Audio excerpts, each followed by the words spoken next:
Okay, example 4, section 4.3.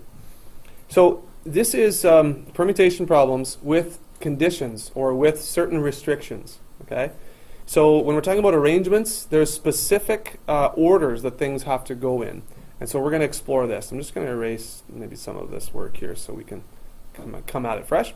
All right, so at a used car lot, 7 different car models are to be parked close to the street for easy viewing. The 3 red cars must be parked so that there is a red car at each end and the third red car is exactly in the middle. How many ways can the 7 cars be parked? Okay, so if you think about this situation, right, we can arrange the red cars in any order as long as they are front, end, and middle, right? So we could have red 1, red 2, red 3. We could also have red 1, red 3, red 2. We could have red 2, red 3, red 1, and so on, right? So there's 3 times 2 different ways that could happen. Okay, so you're kind of getting the gist of it here. Here's the lineup of cars. The 3 red ones, okay, going to be at the ends and the middle. And then you have all these black cars. I guess are they black? They're black? Or the other cars, I guess. So they can be arranged in any order. There's 4 of them that can be arranged in any order in those spots. So if we take a look at the fundamental counting principle, that's one way we could do it. So the fundamental counting principle, and this is kind of started here, right? So you have some decisions to make. What car? How many cars could go there? How many could go here? How many could go here, and so on. And so if this has to be a red car, let's say we haven't placed any of the cars yet. The first one has to be a red car. How many choices do we have to put a car here? We have 3 total red cars. So do you see how 3 goes here? Okay, so again, this is fundamental counting principle. So we're going to multiply all of these different, the different choices we have for each kind of decision we have to make, or each spot. So now we have, actually let's just skip to the other red car. How many red cars could I put now in this space, having placed 1 already? There are 2 options left. And then of course there's only 1 red car, so only 1 choice for this spot. Okay. So again, I like fundamental counting principle when possible because it's it's very visual. You can write out the spaces and you fill in the numbers for the different choices that you have for each space. So here, so let's say we're going to look at this spot right here, the P2, okay? Now, I've got 7 cars. 3 cars are already gone. So how many total cars do I have to choose from to place in this spot? I have 7 minus 3 is 4. See that? Okay, so 4 goes there. And I have 3 cars left for this spot. I have 2 cars left for this spot. And then finally 1 car left for this spot. So fundamental counting principle, if you multiply all of these together, okay, 3 times 4 and 3 times 4, that's 12 times 12, that's 144, isn't it? So you have 144 different arrangements with those restrictions. If we were just talking about all 7 cars that didn't matter where they went, that would be 7 factorial, right? But with these restrictions now, it cuts that down quite a bit. Okay? So that's A. All right? Or is that A? Yeah, that's A. B, the 3 red cars must be parked side by side. Okay. So I've got B down here. The 3 red cars must be parked side by side. So if you look down here, I've kind of started a little bit of a visual here. All right?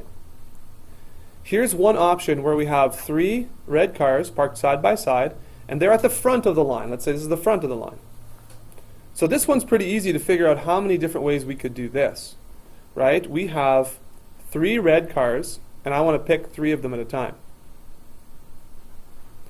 Interestingly enough, what is 3 pick 3? Do that in your calculator.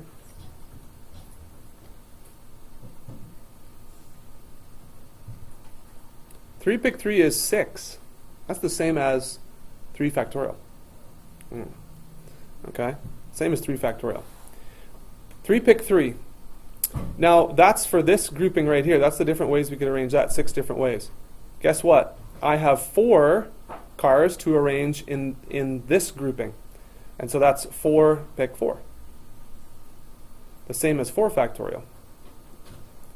So I have 6 times what? 24.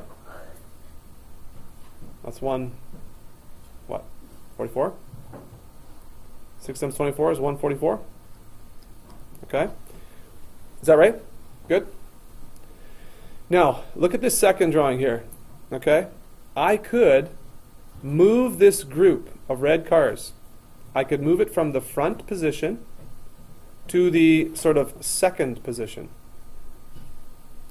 Then I could move the red cars into the third position.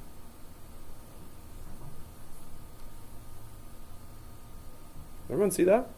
So this is great that we're doing this, okay?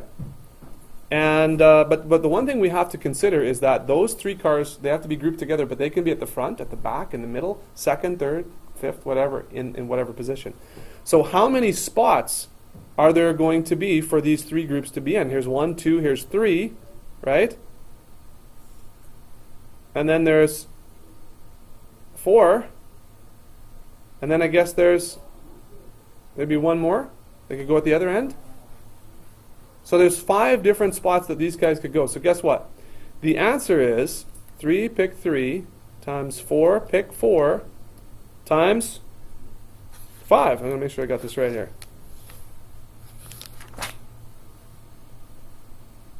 Okay. And so what's 5 times 144? 720. Yeah, 720. Okay, so that's the way I look at it. Again, there's other different ways you could think of it, but I think that's the easiest. All right, find out the different arrangements here, the different arrangements here, and then just file these through the different positions. And so it's times 5. They could be in 5 different spots as a group. Okay. All right, so let's take a quick look at the in summary, and then we'll be done. But that was that's example number 4.